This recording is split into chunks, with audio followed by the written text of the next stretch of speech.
हम 2004 में मुंबई आए थे 16 अक्टूबर को सपत्नी पत्नी के साथ। और ये तय करके आए थे कि अब अभिनेता बनना है, हिंदी सिनेमा में काम करना है तो मुंबई चलते हैं। मालूम था लड़ाई लंबी है, वक्त बहुत लगेगा। तो हमने तैयारी कर रखी थी पहले से। पत्नी को बोला था कि तुम बीएड कर लो ताकि शुरुआती में तुम कहीं टीचर की नौकरी कर लेना, और मुझे तो पता नहीं मेरा क्या होगा, कितना समय लगेगा। तो उतने दिन घर चलाने के लिए कोई तो एक कमाने वाला चाहिए, तो पत्नी ने बीएड कर लिया था और हम मुंबई आ गए। मुंबई आते हम शुरुआत के 2 महीने अपने दोस्त के घर पे रहे। भानु नाम है उसका, मेरा बैचमेट है भानु उदय। और हम अपने लिए घर खोजते रहे। फिर हमारे बजट के लिहाज से एक कांदीवली वेस्ट में एक छोटा सा घर मिल गया, जहाँ हम लोग आ गए, शिफ्ट हो गए। 2 महीने बाद फिर शुरू हुई बात नौकरी, पत्नी की नौकरी खोजनी है। तो क्लासिफाइड अखबारों में आते हैं ना, सो उसमें खोजते थे हम लोग टीचर्स की वैकेंसी कहाँ है, और पढ़ते थे। अब हमें करना उस इलाके में जहाँ हम रह रहे हैं, कांदीवली, मलाड, अंधेरी। अब टाउन में नहीं जा सकते या दूर, तो निकले नहीं, कहीं वैकेंसी मिलती नहीं थी। तो हमने बोला, बायोडाटा मेरी पत्नी बना के रखी थी, तो मैं बोला यार एक काम करो, तुम बायोडाटा बना ली हो तो जितने अंधेरी मलाड के स्कूल्स हैं ना हमारे आसपास, जहाँ हम चाहते हैं, कन्वीनियंट है, वहाँ चल के हम बायोडाटा दे आते हैं। वो बोली ऐसे कैसे दे दोगे, वैकेंसी निकली नहीं है और कैसे ऐसे दे दोगे, कोलकाता से आई हैं तो वो दरबार जाने नहीं देंगे, या मतलब क्या कहेंगे लोग, वैकेंसी है नहीं, क्यों आए कौन। बोले क्या हो जाएगा, क्या होगा, ज़्यादा से ज़्यादा ये तो नहीं बोलेंगे ना कि यू आर अंडर अरेस्ट, आप अंदर आए कैसे, चलिए जी आप गिरफ्तार होते हैं, अब चलिए थाने। तो चलते हैं ना। बोली तुम, मुझे नहीं मालूम, तुम अजीब आदमी हो। मैं बोला अरे प्रयास करने में क्या गया है, होगा होगा, नहीं होगा क्या कर लेंगे, पकड़ लेंगे, जान मार देंगे, चलो। तो गए हम लोग एक मलाड के गोरेगांव के स्कूल में, बड़े स्कूल में, और हमने दरवान पूछा क्या है, गार्डन ने बोला नहीं रिसेप्शन पर मिलना है, कुछ जानकारी लेनी है, यहाँ लिख दो। चले गए, मैं नहीं गया, वो गई थी, मैं बाहर खड़ा था। रिसेप्शन पे ये बोलना उसको मत बताना बायोडाटा, उसको बोलना कि मुझे रिसेप्शन से कुछ इन्फॉर्मेशन लेनी है। अंदर गई और उन्होंने बोला भाई एक बायोडाटा है, मैं टीचर की नौकरी खोज रही हूँ। तो रिसेप्शन पे जो महिला बैठी थी उन्होंने बोला हमारे पास वैकेंसी तो है नहीं, बट ठीक है आप आई हो तो दे दो, हम एडमिन तक पहुँचा देंगे, अगर उनकी ज़रूरत हुई तो आपको बुलाएंगे। कट्टू सिनेमा वालों की भाषा है कट्टू, मतलब इसके बाद मैं एक दूसरी कहानी पे आता हूँ। बायोडाटा दे दिया, उस महिला ने बोला कि एडमिन तक खबर दे दूंगी, ज़रूरत पड़ी कभी लगी तो बुला देंगे। आ गई, बोले चलो ठीक है, बस हमने अपना काम कर लिया। दूसरी कहानी मेरी क्या चल रही थी, मैं उस समय हार्ड कॉपी तस्वीरों का वक्त था, तब मेल नहीं आए थे कि हम मेल कर दें तस्वीरें, या ऑडिशन बाद का चीज़ है, पहले आपकी तस्वीर पसंद आनी चाहिए तब ऑडिशन के लिए बुलाते थे। और तब कास्टिंग डायरेक्टर्स भी नहीं आए थे। अभी जो बहुत सारी कंपनियां हैं, बहुत सारे लोग हैं, करते हैं और अच्छा काम कर रहे हैं। तो हम जाके, उस वक्त कास्टिंग डायरेक्टर नहीं होते थे तो डायरेक्टर का कोई एसोसिएट डायरेक्टर या असिस्टेंट या प्रोडक्शन के लोग भी कास्टिंग कर लेते थे। और तब कास्टिंग मतलब बहुत छोटे छोटे रोल्स में नए एक्टर को लिया जाता था, और जो भी एक सेट पैटर्न था, ये हीरो, ये हीरोइन, ये विलेन, वकील, इंस्पेक्टर भी सेट थे। तो 2004-5 की बात है ये। तो मैं जाता था दफ्तर में, दरवान रोक दे कहीं बड़ी कंपनी, किसी फिल्म ऑफिस में गया तो मैं बोलता था कि यार मेरे को, बोला किसने बुलाया है, मैं बुलाया नहीं, मेरे को ईश्वर जी भेजे हैं कि वो राहुल, रवि, जो भी नाम है उस एसोसिएट की, उनसे मिलना है, ईश्वर जी भेजे हैं। बोला अच्छा। वो फ़ोन करे कि भाई कोई आए हैं, पंकज नाम है, ईश्वर जी भेजे हैं। तो बोले अच्छा कौन, भेज दो, मिलता हूँ, देखता हूँ कौन। या अंदर पहुँच जाए, छोटा दफ्तर हो, रिसेप्शन तक पहुँच गए सीधे, तो फ्रंट डेस्क पे जो भी रिसेप्शन पे महिला बैठी हैं, जी हाँ क्या।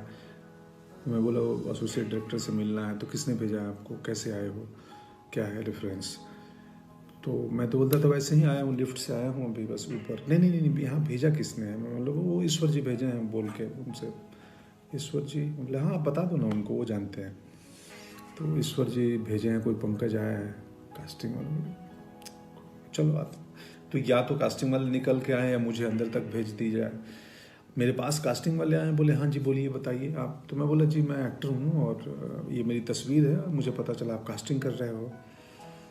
तो बोला ये बट ईश्वर जी, कौन ईश्वर जी भेजे हैं, वो प्रोडक्शन में या कुछ कॉस्ट्यूम या किस डिपार्टमेंट, कौन से ईश्वर जी। मैं हंस देता था, बोलता था वो ईश्वर जी जो उधर बैठे हैं, जो सबको भेजे हैं दुनिया में। तो कई लोग हंस देते थे, ये 2-4 बार ही हुआ, अक्सर नहीं हुआ ये किस्सा। कई लोग हंस देते थे और बोलते थे यार बढ़िया सेंस ऑफ ह्यूमर है या बढ़िया अप्रोच है तुम्हारा, लाओ तस्वीर दो, कहाँ से एक्टिंग सीखे हो, क्या किए हो। एक आध नाराज भी हो जाते थे। 2-4 बार किया था ये। मुझे मेरे दोस्त आज ही फ़ोन आया था दिन में, हेमंत का, तो उन्होंने बताया कि यार तुम याद है तेरे को तो ईश्वर जी बोल के कहीं घुस जाते थे कि ईश्वर जी भेजे हैं। तो याद आया। और हम एक्टर्स को कैसे पता चलती थी कि कास्टिंग कहाँ हो रही है। एक इन्फिनिटी मॉल है अंधेरी में, वहाँ पे बहुत सारे एक्टर्स शाम को बैठते थे और वहाँ इन्फॉर्मेशन एक दूसरे को दी जाती थी। हम इतने वहाँ इकट्ठे होने लगे कि बाद में मॉल के जो सिक्योरिटी मैनेजमेंट, सिक्योरिटी वालों ने हमें खदेड़ दिया कि तुम लोग चले जाओ, यहाँ भीड़ नहीं चाहिए।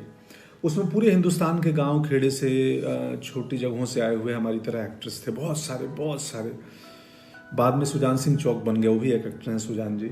हम बहुत सारे दोस्त हैं, अब नाम लूँगा तो 1000 नाम हो जाएंगे जो वहाँ बैठते थे। पत्नी की कहानी पे बायोडाटा दे के चली आई, एडमिन में जाएगा। दूसरे दिन कॉल आया कि जी आप आइए, एक इंटरव्यू के लिए प्रिंसिपल ने कॉल किया है। वो गई, इंटरव्यू दी, उनकी नौकरी हो गई।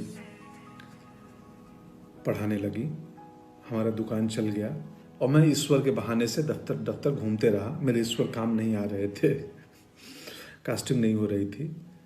थोड़ा वक्त ज़्यादा लगा, ईश्वर काम आए, मौके मिले, बहुत सारे मौके धीरे धीरे मिलने लगे। गैंग्स ऑफ वासेपुर पहला मौका था जिसमें मुकेश ने, तब तक कास्टिंग डायरेक्टर आ चुके थे और तब तक वो पैटर्न ख़त्म हो गया था कि किसी भी बहाने एसोसिएट या असिस्टेंट तक घुस के अपनी तस्वीर दे दो या इंट्रो दे दो कि जी मैं एक्टर हूँ। तब तक प्रोफेशनल माहौल बनने लगा था। गैंग्स ऑफ वासेपुर में मुकेश कास्टिंग, उसके पहले अभिमन्यु रे थे यशराज में, वो कास्टिंग कर रहे थे। तो कास्टिंग डायरेक्टर्स का चलन हो गया था। हनी भाई आ गए थे, जोगी भाई आ गए थे, ये सब कास्टिंग डायरेक्टर्स हैं। बाद में अभिषेक की कंपनी आई। सो बहुत सारी अभी कंपनियां हैं कास्टिंग की काम करती हैं बॉम्बे में।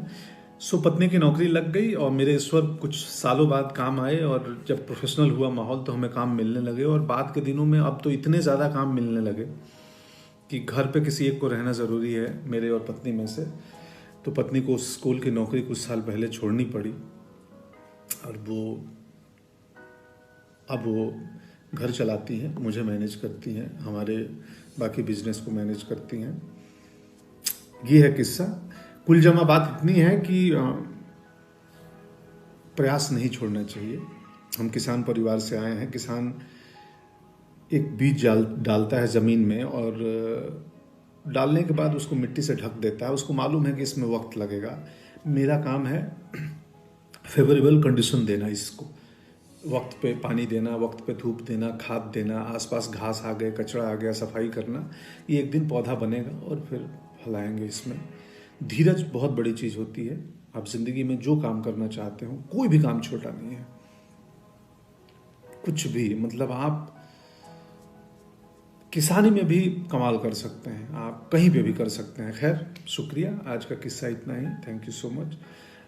कोरोना से डरना नहीं है, लड़ना है। लॉकडाउन को गंभीरता से पालन करें और बाकी उपाय हमें मालूम ही है। हाइजीनिक मेंटेन करें, एक फिजिकल डिस्टेंसिंग मेंटेन करें, अगर ज़रूरत हो एसेंशियल चीज़ों के लिए बाहर निकलना पड़ रहा है तो। और बस यही है। शुक्रिया। आप सबको बहुत सारा प्रेम और स्नेह, और पूरी दुनिया खुशहाल रहे, ऐसी कामना है प्रभु से।